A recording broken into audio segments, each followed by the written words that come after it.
بسم الله الرحمن الرحيم. نون والقلم وما يسطرون ما أنت بنعمة ربك بمجنون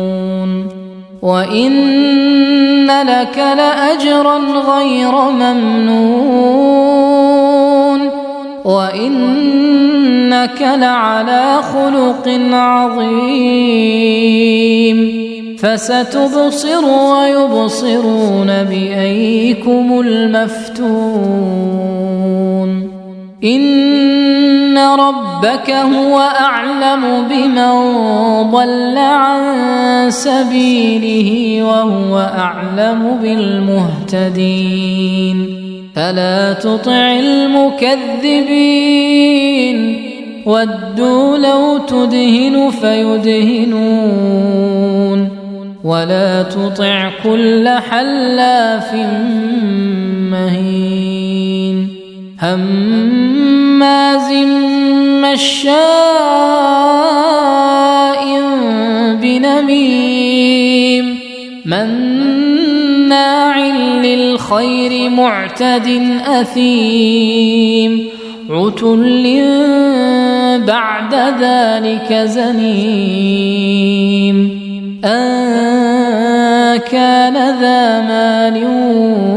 وبنين إذا تتلى عليه آياتنا قال أساطير الأولين سنسمه على الخرطوم إنا بلوناهم كما بلونا أصحاب الجنة إذ أقسموا ليصرمنها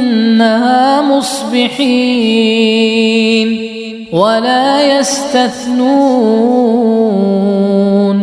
فطاف عليها طائف من ربك وهم نائمون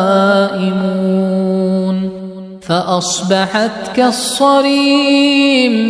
فتنادوا مصبحين أن اغدوا على حرثكم إن كنتم صارمين فانطلقوا وهم يتخافتون ألا يدخلنها اليوم عليكم مسكين وغدوا على حرد قادرين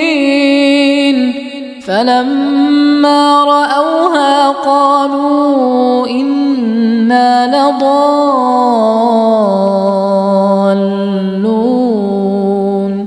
بل نحن محرومون قال أوسطهم ألم أقل لكم لولا تسبحون قالوا سبحان ربنا إنا كنا ظالمين فأقبل بعضهم على بعض يتلاومون قالوا يا ويلنا إنا كنا طاغين عسى ربنا أن يبدلنا خيرا منها إنا إلى ربنا راغبون كذلك العذاب ولعذاب الآخرة أكبر لو كانوا يعلمون إن للمتقين عند ربهم جنات النعيم أفنجعل المسلمين كالمجرمين ما لكم كيف تحكمون أم لكم كتاب فيه تدرسون إن لكم فيه لما تخيرون أم لكم أيمان علينا بالغة إلى يوم القيامة إن لكم لما تحكمون سلهم أيهم بذلك زعيم أم لهم شركاء فليأتوا بشركائهم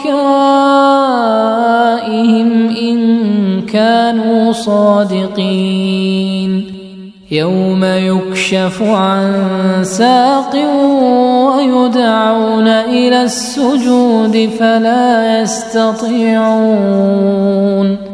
خاشعة أبصارهم ترهقهم ذلة وقد كانوا يدعون إلى السجود وهم سالمون فذرني ومن يكذب بهذا الحديث سنستدرجهم من حيث لا يعلمون وأملي لهم إن كيدي متين أم تسألهم أجرا فهم من مغرم مثقلون أم عندهم الغيب فهم يكتبون فاصبر لحكم ربك ولا تكن كصاحب الحوت إذ نادى وهو مكظوم لولا أن تداركه نعمة من ربه لنبذ بالعراء وهو مذموم فاجتباه ربه فجعله من الصالحين وإن يكاد الذين كفروا ليزلقونك بأبصارهم لما سمعوا الذكر ويقولون إنه لمجنون وما هو إلا ذكر للعالمين